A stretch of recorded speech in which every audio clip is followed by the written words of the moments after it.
Nini nga kabuntagon mga kaigsunan, dili ta magalangan matuta sa pagpamalandong sa pulong sa Ginoo nga makita diya sa unang Korinto kapitulo 13 bersikulo 1 hangtod sa bersikulo 13. Atong basahon ng pulong sa Ginoo nga nagaingon, mahimo nga makasulti ako sa pinulungan sa mga tao ug bisan sa mga anghel, apan kun wala ako'y gugma, samara ako sa saba nga agong ug sa piyang-piyang nga nagtaginting. Bisag may hiyas pa ako sa pagpadayag sa langitnong mensahe, makabaton sa tanang kahibalo ug makasabot sa tanang tinago. Bisag may pagtuo ako nga makapabalhin sa mga bukid, apan kun wala ako'y gugma, wala ako'y kapuslanan. Bisag ipanghatag ko pa ang tanan nga niya kanako og ipasunog ang akong lawas, apan kun wala ako'y gugma, wala kini kapuslanan. Ang gugma mapailobon ug maluluy-on, dili kini masinahon o tigpanghambog. Ang gugma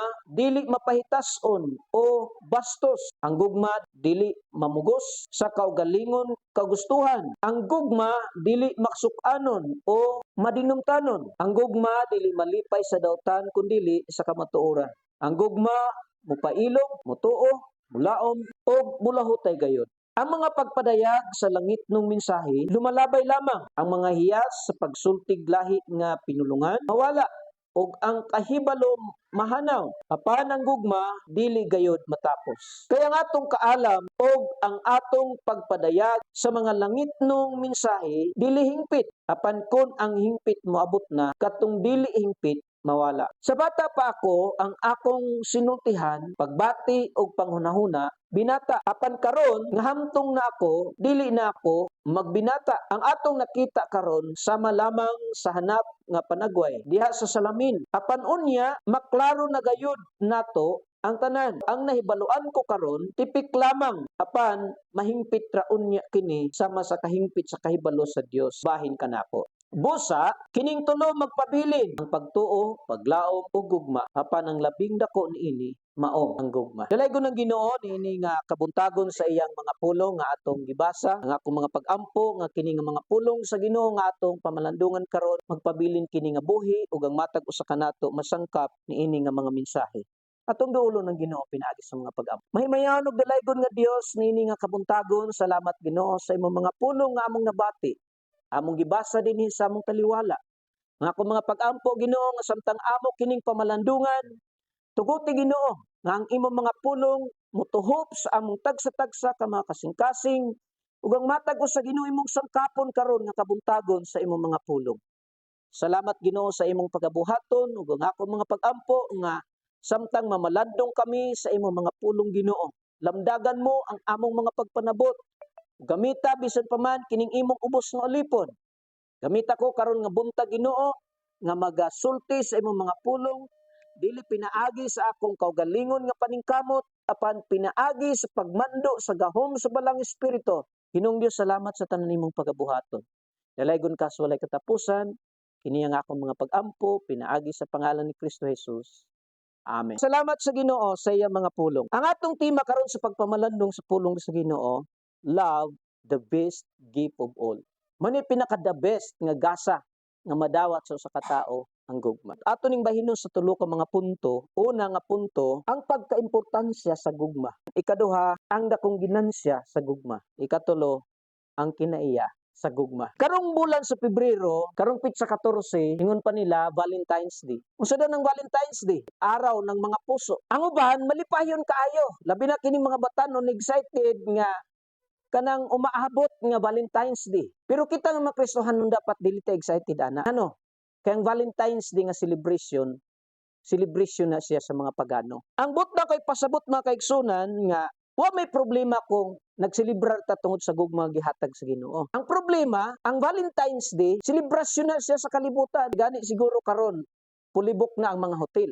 Kaya ang uban, nag-booking na daan. Okay ra kung mga magtiayon, pero kasagari uban ka to mga mag-uyab. Abot sila dito sila sa mga hotel, tungod kay mag-celebrar kuno sa kanang Valentine's Day. Mana nga ako, ang celebration sa Valentine's Day, diligyo ko pabor. Yan o, tungod kay magbugna lang nagkadaot sa kinabuhi sa tao.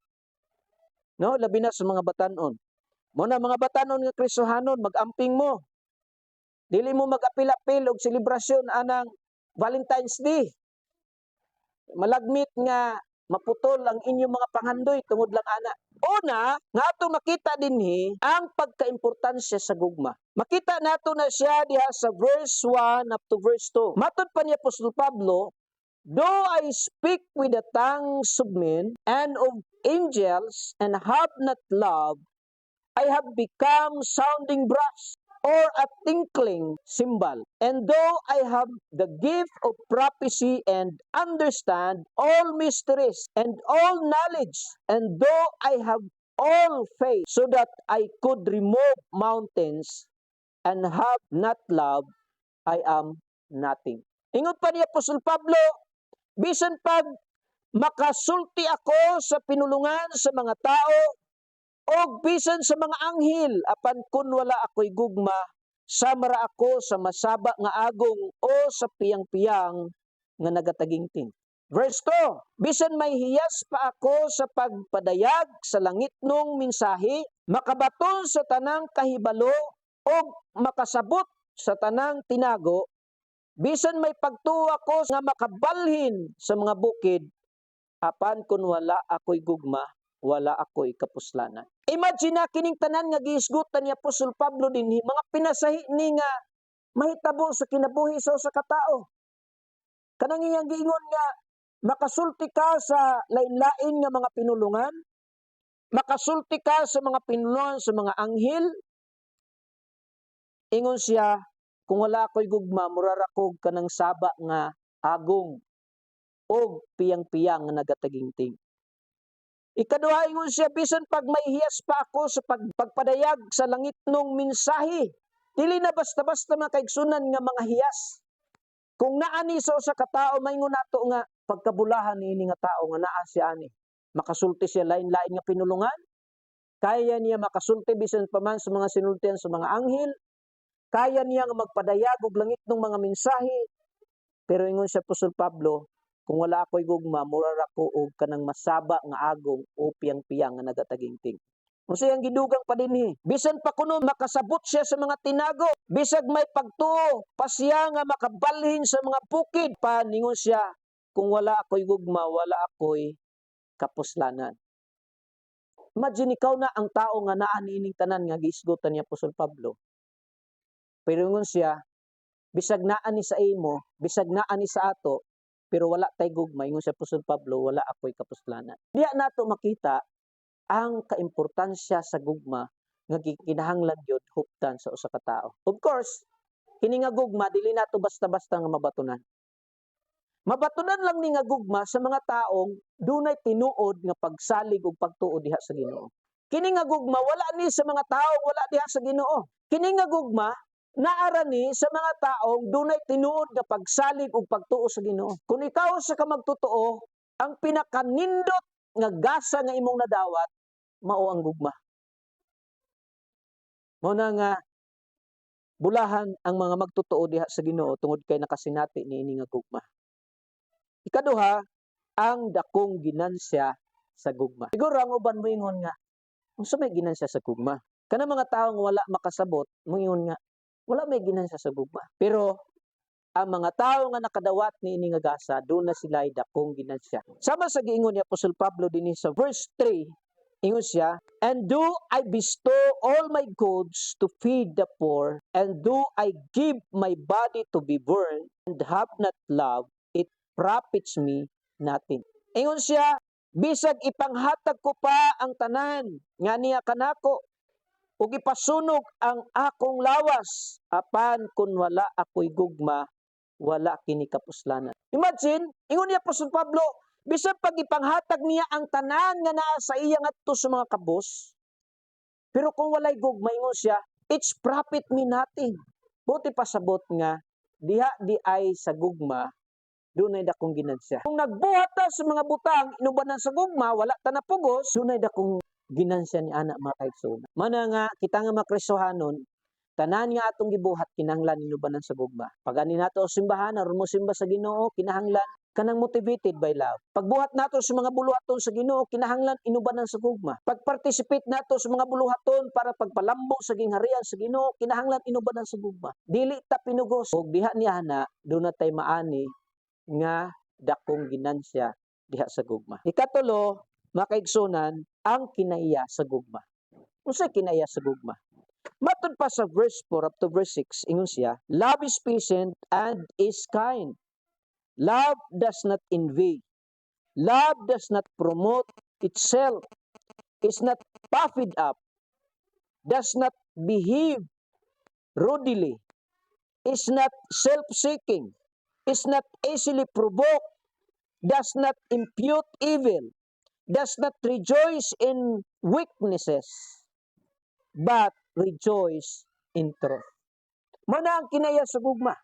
Matod pa niya, ang gugma mapailubon o maluluyon. Dili kini masinahon o tigpanghambog. Ang gugma dili mapahitason o bastos. Ang gugma dili mamugos sa kaugalingong kagustuhan. Ang gugma dili masukanon o madinumtanon. Ang gugma dili malipay sa dautan kundi sa kamatuoran. Ang gugma mupailob, mutuo, mulaom o mulahutay gayud. Mao ni ang kinaiya sa gugma. Mao na ang Kristohanon kinahanglan na ani. Kay mahimo man tang questionable nga Kristohanon kung wala ta ani nga kinaiya. Kay ang tinuod nga magtotoo sa Ginoo naagyud siya ani. Nganuman, kay ang tawo sa diyang mituo sa Ginoo, gigasahan siya niini nga gasa nga mao ang gugma.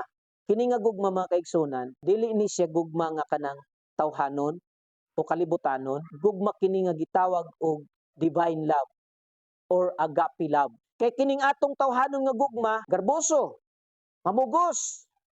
Ang gusto niya kanunay yang kaugalingon. Pero kining gugma nga gasa gikan sa Ginoo, matud pa niya dinhi mapailubon, maluluyon, dili masinahon o tigpanghambog. Kung wala ni, mahimong questionable ang atong pagkakristohanon. Dugang pa, ang gugma dili mapahitason o bastos. Ang gugma dili mamugos sa kaugalingon niyang kagustuhan. Ang gugma dili masukanon o madinumtanon. Ang gugma dili malipay sa dautan kundi sa kamatuoran. Ang gugma mupailob, mutuo, mulaom o mulahutay gayon. Mao na ang kinaiya sa gugma mga kaigsoon. Nga ako mga pagdasig o paghagit sa matag usa ka nato, kung wala pa ni nga mga butang sa imong kinabuhi, kining tanan nga atong gihisgutan dinhi, pangayua sa Ginoo. Kung doon na kay pagtuo diha sa Ginoo, nagtuo ko nga naa ni. Lamang usahay, kining tao bitaw usahay, ang muhari sa iyang kaugalingon, kining kalibutanon nga pagbati. Usahay, ang gugma nga gigasa sa Ginoo, murag wala makalihok ba? Nagapos sa kanang naanda nato nga kinaiya. Mao na hinungdan nga ang gugma nga gigasa sa Ginoo, wala gyud siya as in nakagawas nga makita sa atong kinaiya. Nganuman, tungod kay siguro ang mga rason wala nato gitagaan kaayo og kanang panahon nga ang Ginoo mulihok sa atong kinabuhi. Wala tay 100% nga pagtugyan sa atong kinabuhi diha sa Ginoo. Or wala tay tinuod nga pagtuo diha sa Ginoo. Kaya ang tinuod nga magtotoo naagyod siya niini nga kinaiya. Ang tinuod nga Kristohanon, ang tinuod nga anak sa Ginoo, naagyod siya niini nga kinaiya mga kaigsunan.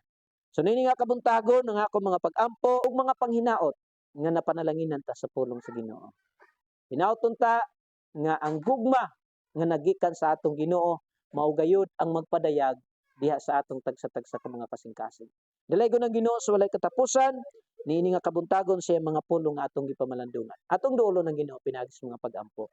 Dalay ko gamhanan nga Dios, nagpasalamat mi Ginoo sa imong mga pulong nga among nadungog.